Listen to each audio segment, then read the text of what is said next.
ముఖాలు చూసి ఓట్లేయలేదు.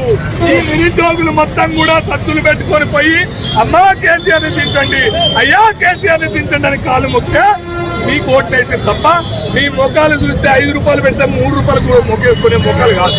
దయచేసి మీ విజ్ఞప్తి చేసేది ఏంటంటే బల్మూరు వెంకట బ్రదర్ కూడా చెప్తున్నా, సోదరా నువ్వు ఆ రోజు రెచ్చగొట్టినప్పుడు నేను కూడా సాక్షి ఉన్నా. నువ్వు నా తమ్ముడు కావచ్చు, కానీ నువ్వు చేసేది తప్పు. నువ్వు తక్షణమే బల్మూరు వెంకట కావచ్చు, రేవంత్ రెడ్డి కావచ్చు, ఇంకెవరైనా కావచ్చు, అధ్యక్ష దయాకర్ రెడ్డి వెంటనే స్పందించి ఈ ఎగ్జామ్ ని పోస్ట్ పోన్ చేసి, అదే విధంగా మెగా డిఎస్సి ఇదేదో పోస్ట్ పోన్ చేసి చేతులు దులుపుకుంటే కలవచ్చు. 25,000 నుంచి 30,000 పోస్టులు ఖచ్చితంగా రావాల్సిందే. అది మా హక్కు, అది మా యొక్క డిమాండ్. అదేదో నీ ఇంట్లంగిచ్చేది లేకపోతే రేవంత్ రెడ్డి అత్తగారింటి సొమ్ము కాదు, అది మాది. మేము ఖచ్చితంగా మా కోసం నిర్వహించే పోస్టులు అవి ఖచ్చితంగా 30,000 పోస్టులు. అండ్ ఈ ఎగ్జామ్ ఒక 3 నెలలు పోస్ట్ పోన్ చేసి, ఇదే ఎగ్జామ్ కాదు ఇంకా ఏ ఎగ్జామ్ నిర్వహించినా ఒక 2 నెలల నుంచి 3 నెలల సమయం కావాలని మేము డిమాండ్ చేస్తున్నాం.